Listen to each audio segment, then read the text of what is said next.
तो आज हम रिवाइज करेंगे एटमॉस्फेरिक सर्कुलेशन वेदर सिस्टम। तो विंड क्या होती है? Horizontal motion of air maintain the constant temperature for the planet.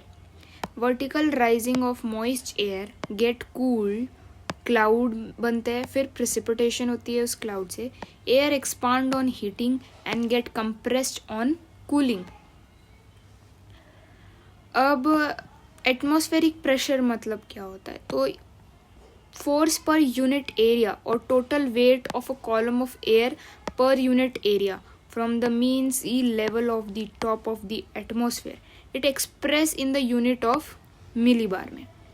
Average temperature pressure at the sea level जो होता है वो 1013.2 किलोमीटर मिलीबार्स होता है। Air pressure is measured in the terms of height of mercury in the glass of tube.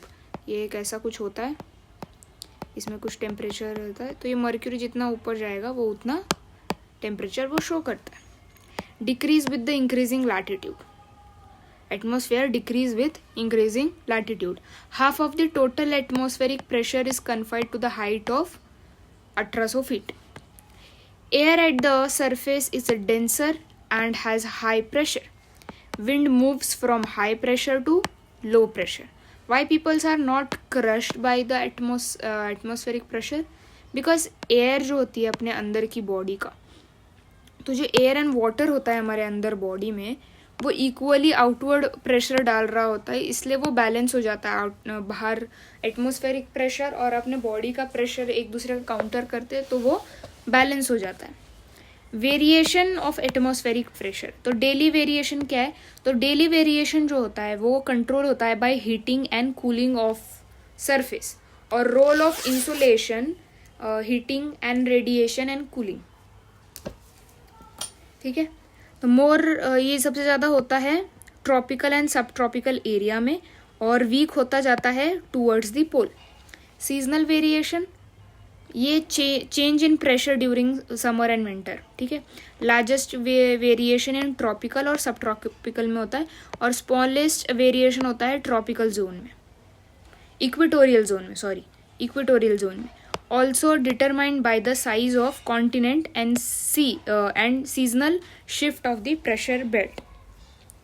Vertical variation जो है वो lower atmosphere में होता है, प्रेशर डिक्रीज करता है with increasing altitudes and decrease of 100 millibar for each kilometre increase elevation. हर 100 metre ऊपर जाने पे 100 मिलीबार प्रेशर जो है वो कम हो जाता है।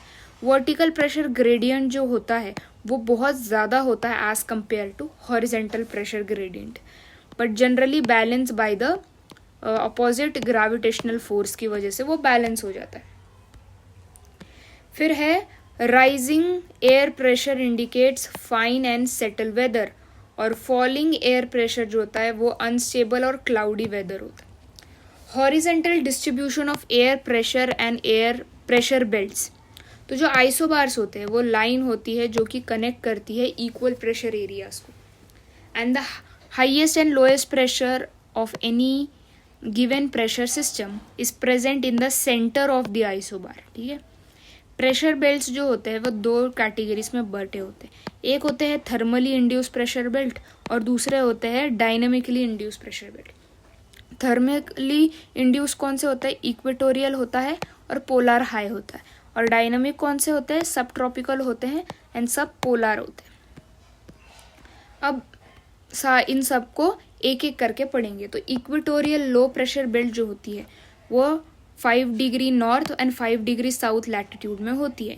During summer this belt extended, summer के वक्त क्या होता है ना, समर्स के वक्त ये जो लाइन है, ये जो बेल्ट है वो थोड़ा 20 डिग्री नॉर्थ तक भी फैल सकती है। जोन ऑफ कन्वर्जन, यहाँ north east and south east trade wind जो है वो कन्वर्ज होती है। यहाँ फ्रीक्वेंट काम एयर एंड विंड्स बहती है, तो इसको डोल्ड्रम भी कहा जाता है। और यहाँ एब्सेंस ऑफ सरफेस विंड, मतलब यहाँ सरफेस विंड बहुत कम होती है, मतलब एब्सेंट ही होती है, और यहाँ only vertical air currents found होते हैं। वर्टिकल एयर करंट्स की वजह से क्यूमुलस निम्बस क्लाउड बनते हैं जो कि कन्वेक्शनल रेनफॉल जो कि 4 o'clock रेनफॉल करती है। फिर ये है सब ट्रॉपिकल हाई प्रेशर बेल्ट जिसको हम हॉर्स लैटिट्यूड भी बोलते हैं। ये 25 से लेकर 35 नॉर्थ एंड साउथ लैटिट्यूड पे होती है। High pressure along this belt due to the subsidence of air coming from equator.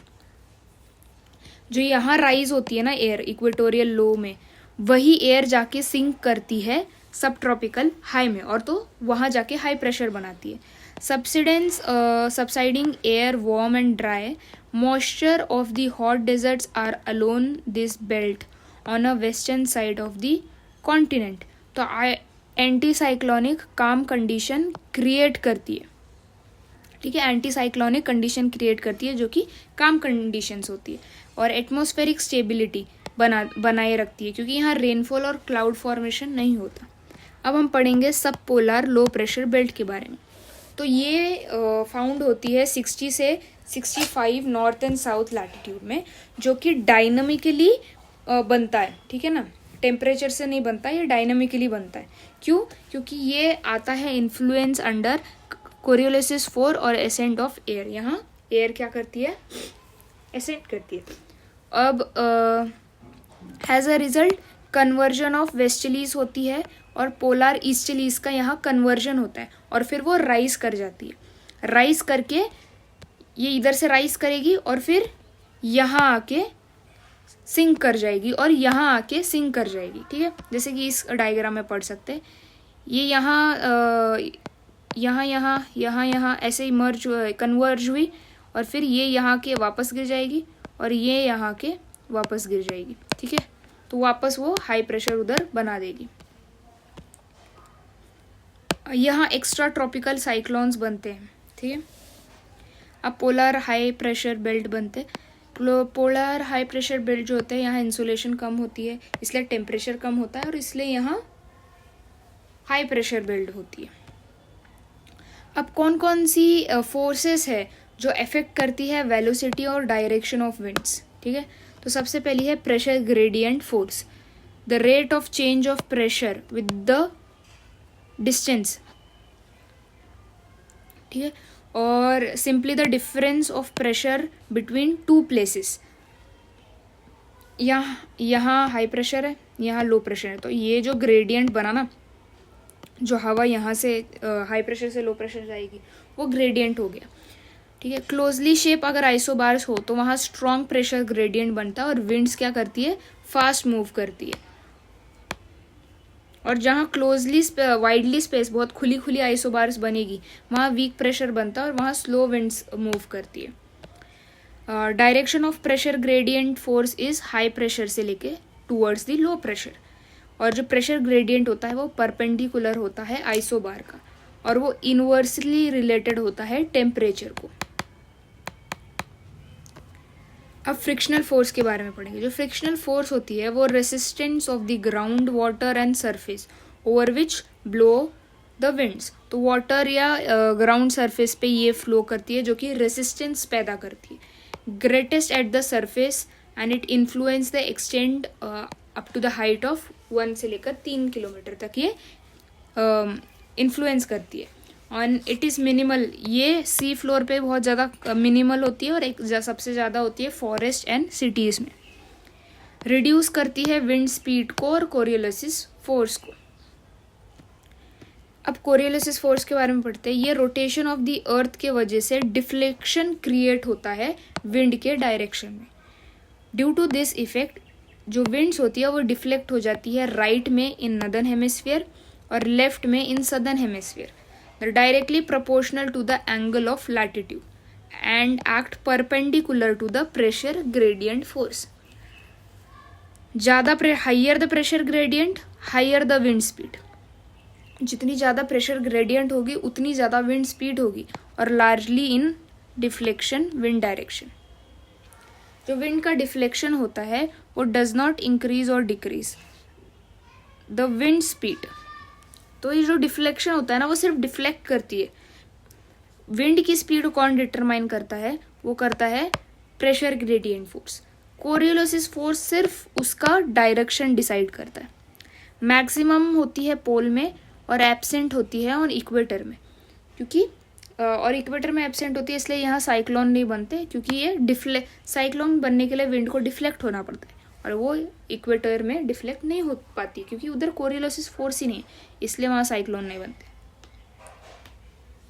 अब हम पढ़ेंगे pressure and wind.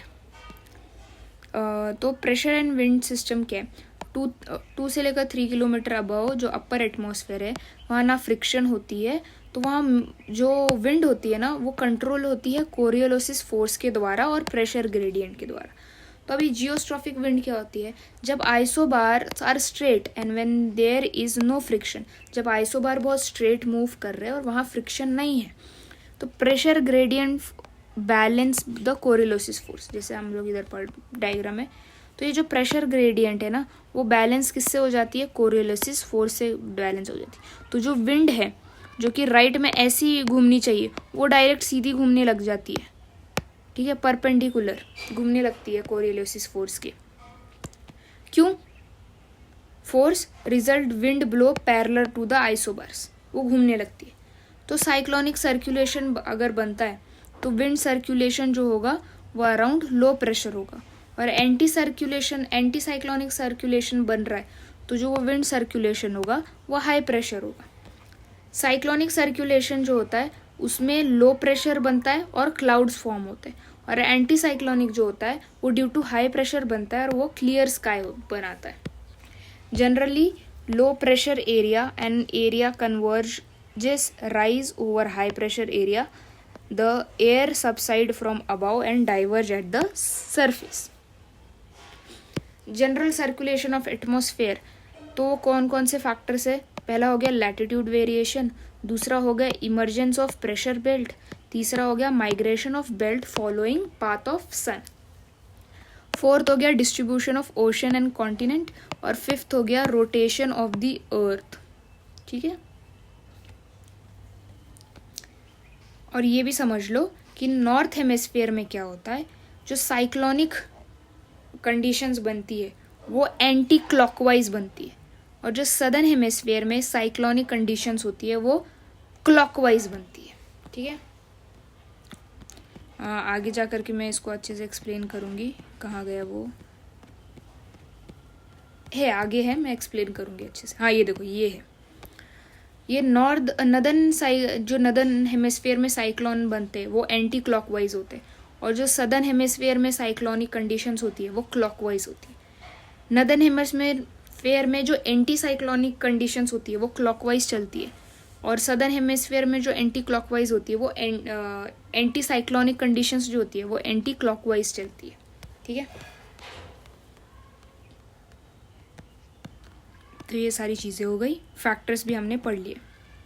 Primary cause of atmospheric motion and general circulation is imbalance of heat energy. ठीक है, अब हम सेल के बारे में पढ़ते हैं। सबसे पहले बनती है हार्डली सेल। हार्डली सेल जो होती है वो इक्वेटर से लेके 30 डिग्री लैटिट्यूड नॉर्दर्न साउथ में बनती है। यहाँ क्या होता है, वार्म एयर क्या करती है, राइज करती है इक्वेटर पे, और क्योंकि बहुत ज़्यादा सोलर हीटिंग की वजह से वो राइज करती है, वो राइज करके ऊपर जाती है, वहाँ उनको लो टेम्परेचर मिलता है, और फिर वो सिंक कर जाती है उन इक्वेटर के दोनों ऊपर वाले लो प्रेशर बेल्ट्स में। सरफेस विंड, और फिर वो वही विंड सरफेस विंड बन करके, मतलब जिसको हम ट्रेड विंड बोलते हैं, वो ट्रेड विंड बन करके वापस इमर्ज आती है। तो ये साइकिल है, ये ऐसे साइकिल की तरह वो कंटिन्यूस लूप में चलती रहती है। सिग्निफिकेंस क्या है? ट्रॉपिकल रेन फॉरेस्ट बनता है, डेजर्ट बनता है 30 डिग्री लैटिट्यूड पे, और इन्फ्लुएंस करता है मॉनसून और ट्रॉपिकल साइक्लोन्स को, और shift slightly north and south with the seasonal change. फिर फेरल सेल के बारे में पढ़ते हैं, जिसको मिड लैटिट्यूड सेल भी बोलते हैं। ये 30 डिग्री से लेकर 60 degree latitude north and south में बनती है। मैकेनिज्म क्या है इसका? फ्लो पोलवर्ड द सरफेस, और जो हाई प्रेशर जोन है 30 डिग्री लैटिट्यूड से लो प्रेशर 60 डिग्री लैटिट्यूड पे ये घूमती रहती है। Rise of a 60 degree latitude and more equatorward upper atmosphere. Produce westerly winds at the surface due to the Coriolis effect. Significance क्या है? Temperate climate बनाती है, ठीक है। और पोलर सेल 60 से 90 डिग्री होता है। ये स्मॉलेस्ट और कोल्डेस्ट एटमॉस्फेरिक सर्कुलेशन है नियर पोल्स। और cold condense air descent at the poles. Surface wind जो है flow towards the 60 degree latitude. Air rise at the polar front and return pole towards the pole. अब हम winds के बारे में पढ़ेंगे। तो सबसे पहले आती है ट्रेड विंड्स, जो कि स्टेडी होती है और सरफेस विंड होती है, जो ब्लो करती है सब ट्रॉपिकल हाई प्रेशर से towards the equator low pressure, जिसको ITCZ भी बोलते हैं। ब्लो करती है नॉर्थ ईस्ट नदर्न हेमिस्फीयर में और साउथ ईस्ट से सदर्न हेमिस्फीयर में। फॉर्म करती है हार्डली सेल बनाती है, जैसे हमने ऊपर डिस्कस किया। और स्ट्रॉन्ग होती है ओशंस के ऊपर। ये में भी कभी कभार शिफ्ट हो जाता है ITCZ में सन के पाथ के अकॉर्डिंग। और often bring moisture in the equator. Role formation of tropical cyclones में भी हेल्प करती है और क्रूशियल करती है मैरीटाइम ट्रेड में। वेस्टर्लीज क्या होती है? ये भी सरफेस विंड्स होती है, जो ब्लो करती है सब ट्रॉपिकल हाई प्रेशर 30 डिग्री से towards the low pressure 60 degree latitude में ये फ्लो करती है। नदर्न हेमिस्फीयर में साउथ ईस्ट से नॉर्थ ईस्ट फ्लो करती है और नदर्न हेमिस्फीयर करती है, और सदर्न हेमिस्फीयर में नॉर्थ वेस्ट से साउथ ईस्ट करती है। ये फेरल सेल बनाती है और ये इंटरैक्ट करती है polar easterlies at 60 degree latitude, create polar front. अब इसके कुछ पार्ट्स होते हैं। स्ट्रॉन्गर होती है इधर सदर्न हेमिस्फीयर, क्योंकि वहाँ लैंड मास कम है। और इसके कुछ पार्ट्स है, जैसे रोरिंग 40 और 50 डिग्री साउथ में पाई जाती है, ओके, साउथ में। फ्यूरियस 50 डिग्री साउथ में। श्रिंकिंग 60 डिग्री साउथ में होती है। अपर लेवल वेस्टर्लीज जो है वो jet stream which are fast moving air current cause cyclones and anti cyclones in mid latitude and precipitation in western part of the continent. अब land breeze क्या होती है? Land breeze and sea breeze क्या होती है? Sea breeze day time में winds जो होती है वो सी से लैंड की तरफ जाती है, और लैंड ब्रीज क्या होती है? नाइट के टाइम में लैंड से सी की तरफ जाती है। इसको ऑन शोर मतलब सी ब्रीज को ऑन शोर विंड्स ब्रीज भी कहते हैं, और लैंड ब्रीज को ऑफ शोर ब्रीज भी कहते हैं, विंड्स कहते हैं। माउंटेन एंड वैली विंड्स को हमने पहले ही इंसुलेशन वाले चैप्टर में पढ़ लिया था, तो इसको पढ़ने की ज़रूरत नहीं है। बस ये एक समझ लो कि जो ये वैली ब्रीज होती है ना, इसको हम एनाबैटिक विंड्स भी कहते हैं, और ये जो माउंटेन ब्रीज होती है ना, जो कि नाइट में होती है, उसको हम कैटाबैटिक भी बोलते हैं। एनाबैटिक क्या होती है? जब वो वैली से स्लोप की तरफ जाती है, और कैटाबैटिक क्या होती है? जो स्लोप से वैली की तरफ जाती है, उन विंड्स को बोलते हैं। अब हम एयर मास के बारे में पढ़ेंगे। तो एयर मास क्या होती है? ये एक होमोजेनियस एरिया, जब कोई एयर एक होमोजेनियस एरिया में बहुत समय से रुकी हुई है वो एयर, तो वो क्या करती है? उसका टेम्परेचर, ह्यूमिडिटी क्या करती है? उस कैरेक्टरिस्टिक को अपने अंदर ले लेती है, और वो little horizontal variation in temperature and moisture. Source क्या है? Homogeneous surface over which air mass is form. 5 major source region है इसके। Warm tropical sub tropical oceans, sub tropical hot deserts, cold high latitude ocean, snow covered continents in high latitude, और permanently ice covered continent in Arctic and Antarctica. Type of air masses कौन से?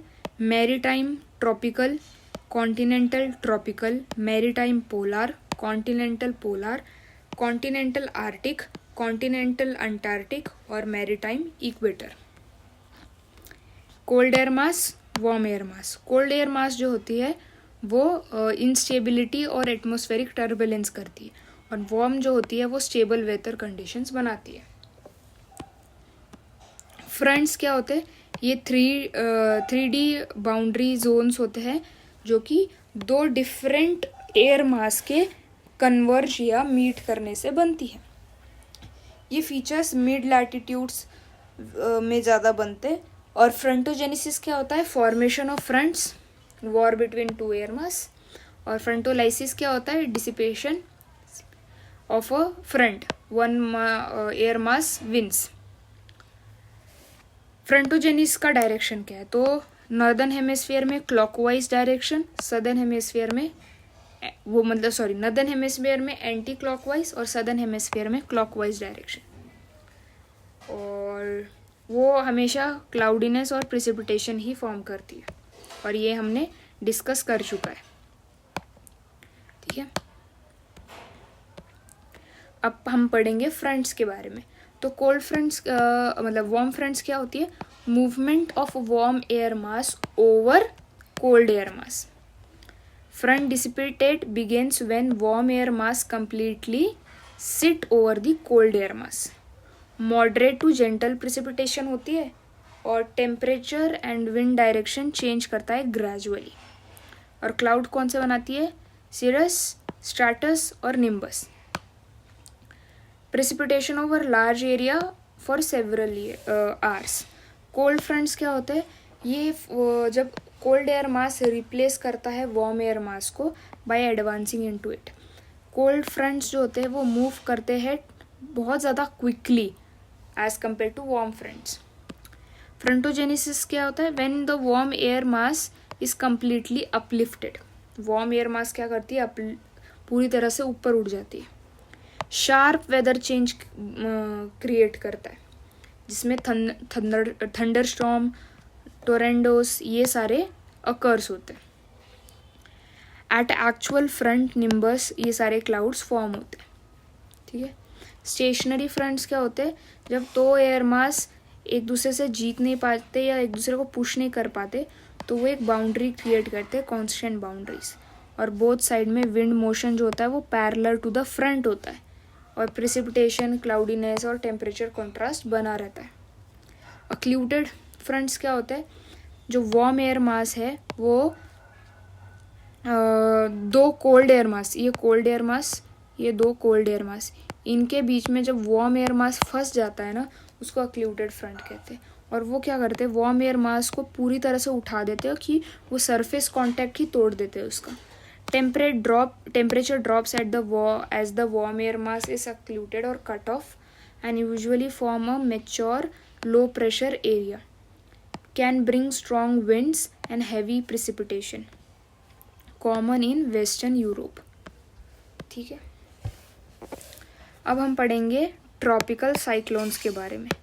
जो tropical cyclones जो होते हैं ये violent storms होते हैं जो ओरिजिनेट करते हैं ट्रॉपिकल ओशंस के ऊपर, और ये वायलेंट विंड्स पैदा करती है, हैवी रेनफॉल और स्ट्रॉन्ग सर्ज होती है। कंडीशंस क्या चाहिए इसको बनने के लिए? लार्ज सी सरफेस होना चाहिए जिसका टेम्परेचर 27 डिग्री से ज़्यादा होना चाहिए। प्रेशर ऑफ कोरियोलिसिस फोर्स होना चाहिए, प्रेजेंस ऑफ कोरियोलिसिस फोर्स, और ये हमने पढ़ रखा है। वर्टिकल विंड स्पीड कम होनी चाहिए। Pre existing weak low pressure area होना चाहिए, और upper divergence above the sea level system. Mechanism क्या है इसका?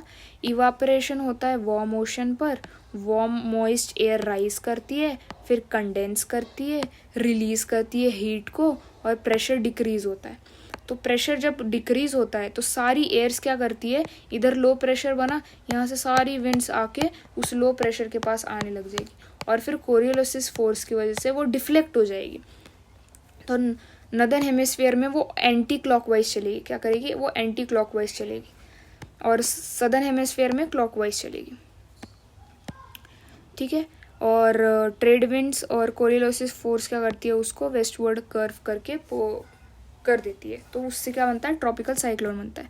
अब स्ट्रक्चर के बारे में पढ़ते हैं। सबसे पहली आइज होती है जो कि काम एंड क्लियर सेंटर होता है जहाँ लो प्रेशर होता है, और यहाँ एयर सबसाइड करती है। एयर वॉल, आइस वॉल क्या होता है? ये होती है स्ट्रॉन्गेस्ट विंड यहाँ होती है, हेवी रेनफॉल होती है, और बहुत ज़्यादा विंड वेलोसिटी होती है। ओके, एयर बैंड्स क्या होते हैं? ये स्पाइरल बैंड्स होते हैं। एक minute, I will show you the picture.